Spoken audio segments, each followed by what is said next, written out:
Right then, we are back. Manchester United are in action again. Old Trafford this weekend. Luton are the guests. We are brought to you by our friends at Parimatch UK, and you can check out all the different sections of today's preview, including that bet, in the chapters below if you want to skip to any particular part where we can break down what the opposition are doing, what United are doing, how we beat them, all my predicted 11. All that is in the chapters below. So, we are back in Premier League action after Wednesday's Copenhagen nightmare, and we need to get back to back in the Premier League. The performances haven't been great at all. Results can build confidence, and we really need to get those results in. Compared to the other opposition that we've been up against in the Premier League, Luton are crap. They're crap. Crap. But United are coming into this really, really fragile. Our results are not consistent. We have won 2 and we have lost 3 of our last 5.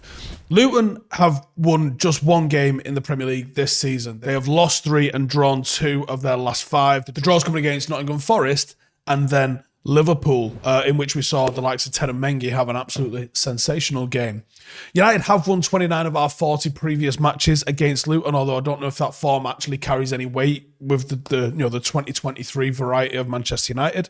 But they have scored in each of their last 3 away games. So I don't think United can be too confident of coming and nilling this side, especially with the way our defence is. We've been very leaky, and there's only been 2 league clean sheets this season. That needs to change.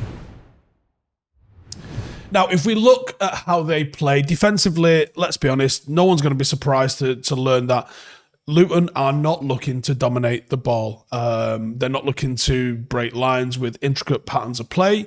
They're going to come into this with one thing in mind, and that is to frustrate. Now, they can do that, and they've shown that they can do that. And they can pick up draws in games that they're probably not meant to be picking up draws, but they're going to keep it compact and they're going to limit the space. They're likely going to line up with a 3-5-2. That sometimes varies and sometimes can look like a 3-4-1-2 or a 3-1-4-2. But whatever it is, Rob Edwards loves to set his teams up with 3 at the back. Now, the primary purpose for doing that, especially in the Premier League, is so that you don't get overloaded. Loads of teams try and put 5 up against the back 4, so you immediately having a 5 means that if one person slides in, you've got 6 versus 5, and then you're not overloaded in those areas. And that's one of the things that teams that come up really struggle with, is they get overrun at the back because Premier League teams are confident enough with their transition ability to be able to put all of those men in that area. Now, that doesn't make them some sort of mad, incredible side, especially when you consider that they've already conceded 21 goals this season. And that number should increase against United. But it does help because on paper, I think these guys in Sheffield United, on paper, are championship teams. Those are championship players in championship teams. So you can't expect that they'd be out here bopping everybody. And that was why when I looked at what was going on with Burnley last year, and you see that Burnley have got this brilliant style of play that they employed, and really, really high-level football, it worked for them because they had championship players that were playing a really good brand of football. Now they've got championship players that can't do it in the Premier League because the players that are in the Premier League are just a little bit better than them. Players in the Premier League are getting used to the likes of Manchester City doing this. So when the championship players from Burnley do it, they go, I can sort this. And that's why Burnley have struggled. And I did wonder if he was going to tailor his approach. And I hope they don't sack Vincent Kompany, because I think it'd be really interesting to see how he adapts. That just takes time as a manager to learn how to do that.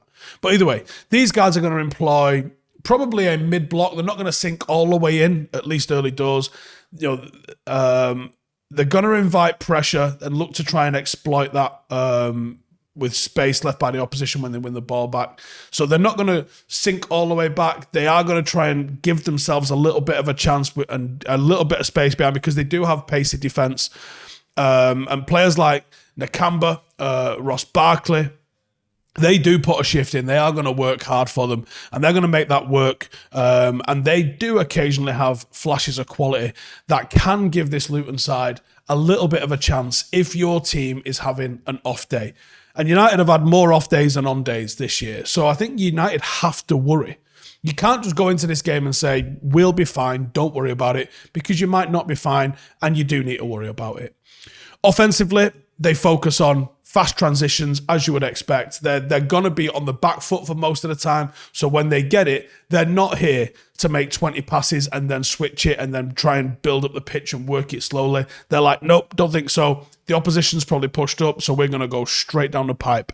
That's what they do. They've got two very physical target man centre forwards in Carlton Morris and Adebayo, and they have the ability and capability to be a bully and bully a defender in the box. And their strategy is very straightforward. They rely on the likes of Morris to win aerial battles, hold up the ball, and then get the right pass for one of the other attacking players to run onto. And their football in general is really scrappy. And that's what worries me most, is this United team doesn't have a scrap in them at the moment. And a lot of Luton's opportunities have come from winning a first or second ball, and then it's a bit of a hopeful, low percentage pass that's been pumped up, that's just squeezed through an opposition press, and then they've had a bit of a knockdown, or they've shot from where, a bit of a juicy angle, and it's gone in. The midfielders and defenders have got good support in possession, and the side are going to look to sort of quickly kind of drift and support each other with numbers when they do. They are going to work their socks off. And that's what worries me, is this. I think this United side can be outworked. And I think we were very unlucky against Copenhagen. We started excellent. I think with 11 men on the pitch, we get the job done. I think Højlund's got to fancy his chances in this one. But they really do execute a game plan quite well. And they do have occasional small changes in that as well. So sometimes they'll go with the deployment of one centre forward and two advanced playmakers. Sometimes they'll go with two sort of target men. I also expect the likes of Tahith Chong, Adebayo and Brown stepping onto the field, maybe as subs later on, to provide a little bit of a last minute freshen up and a tempo change. And if it's 0-0 going into that, because this United team, 0-0 is probably the least likely scoreline of this game, because this United teams struggle keeping clean sheets. But I think there's also enough quality in the United side to actually go and grab a goal. But if it is 0-0 going into the last 10, I think they've got more tools off the bench to grab a winner, and the mentality in which they'll try and do that than we have. And that's the worry going into this.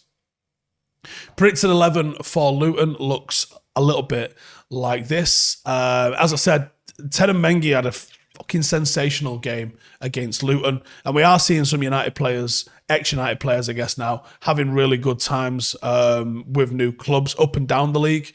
And Teden Mengi is one that hurts, because I thought he could do something at United, and I think he could have easily have got minutes. The fact that Johnny Evans played as much as he has this season, that could have been Teden Mengi, and we would not have been worse off for it. And he actually would. The pace he's got allows us to play a lot higher. But obviously the gaffer didn't fancy him, so it is what it is.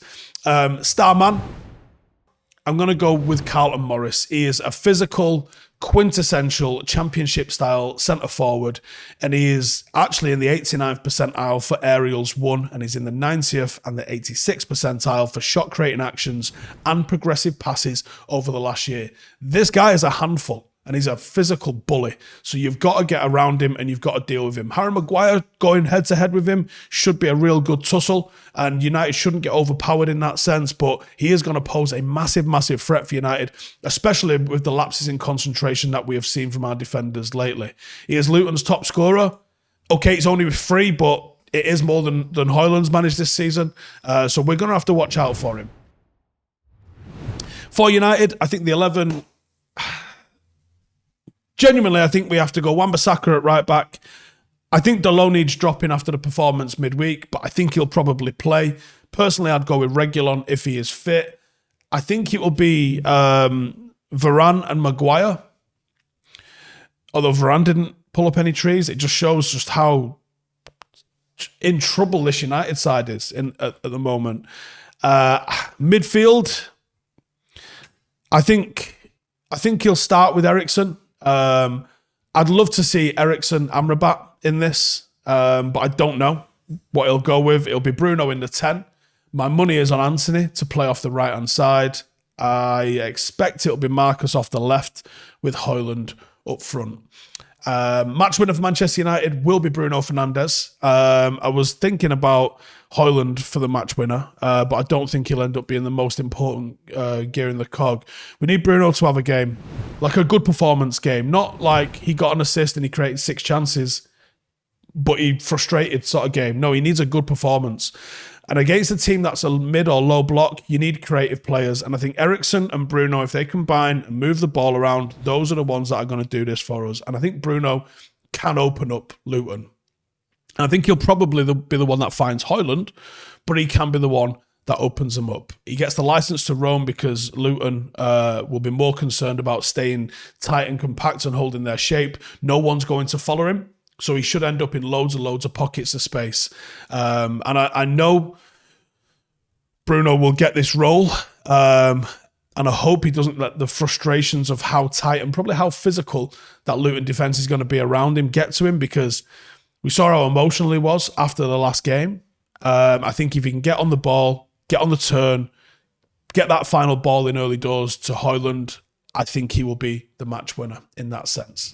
Now, as I mentioned at the top of the show, we have got something from Parimatch, and I can give you the chance to get a £50 free bet. And they have launched a completely free-to-play football prediction game, and it is called Hat Trick Hunt. Every single week, all you got to do is predict the scores from 3 Premier League games, and you get free rewards for every correct prediction that you make. Get all 3 correct, and you will be rewarded with a £50 free bet. How's that sound? Totally free to play, and you can get up to £50 in a free bet for doing it. And it's just 3 results that you have to get right. This week, I am going for United 3-0. It's a gamble, but do you know what? At some point, it's turning for United, isn't it? I just want it to be this weekend. I'm going with Palace Everton being a 1-1. I can just see that being a game that ends up being very tight. And Arsenal against Burnley, I think, is an absolute whitewash. And I think Arsenal win 4-0. I think it'll be very comfortable for them against Burnley. They try and play the same way, but Arsenal do it 2 or 3 levels better than what Burnley do. And I think they'll just get a roll on and they'll score, and they will prevent Burnley scoring. What this Arsenal team is good at, and it hurts me to say that they're good at anything, but what they are good at is they are very, very good at limiting the shots from the opposition. This Burnley team shouldn't get a sniff, and I'd be surprised if they score a single goal. But if you want to get involved with that, the link for this is in the description. And if you want to get involved yourself, then just click that link. And of course, you must be over 18, and full T's and C's do apply. Once again, thank you to Parimatch UK for sponsoring this video.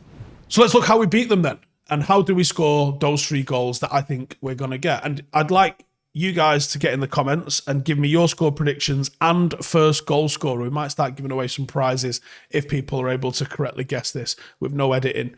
We're on to you lot. So if you can get your first goal, in fact, you know what? Give me the first goal scorer, the minute, and your score prediction. If someone gets that right, we'll start dishing out some prizes. I've got all sorts of books and all sorts lying around the office. Let's start getting them into you guys' hands. But how do we beat them? You've got to score an early goal. Settle the nerves. This is a nervous Manchester United. It is a nervous Old Trafford. So the dream scenario in every game is that you do what we did for the first 10 minutes against Copenhagen, where you get the ball down, you get forward, and you put the ball in the back of the net, and everyone goes, and then you can start playing your football, safe in the knowledge that you've got a score on the board.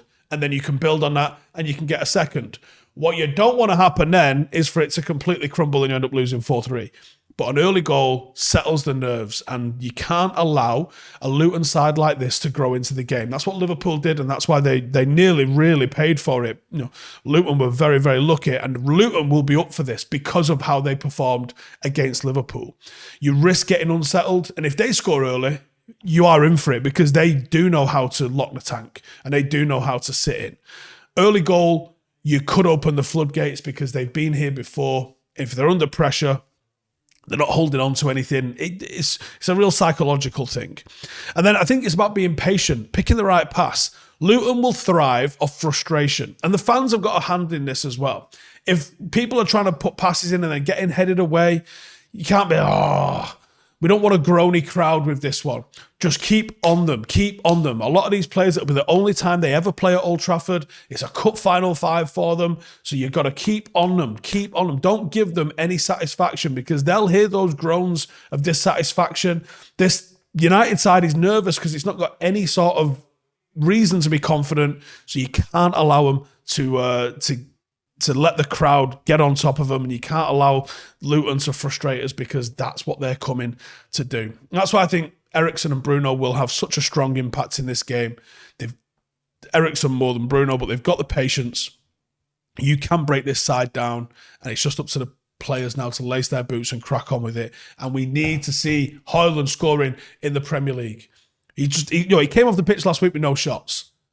This is the RVP moment with Fergie. He will win you the league. Maybe he won't win you the league. He will get you top 4, maybe. You've got to find him. That's the conversation that needs to be had at Old Trafford and at Carrington. Start finding him, or I'll play players who will. Perfect way to do it. Anyway, thank you guys for tuning in. Please subscribe if you want more Manchester United content, opinion, and all that sort of stuff. And I'll see you guys in the next one. Laters. Hey, thank you for watching the video. If you are new around these parts, then don't forget to subscribe. My channel is proudly supported by my community on Patreon. If you'd like to get a little bit of extra content, a Discord group, meetups, 5-a-side games, weekly podcasts, behind the scenes, and even an occasional bit of transfer news as and when I get it, then for the price of a pint, you can show your appreciation for the content that we make and get some goodies for doing so as well. Check the link in the description or click the button right here. You'll also find all of my socials here too if you want to follow me on any of those platforms. Nice one.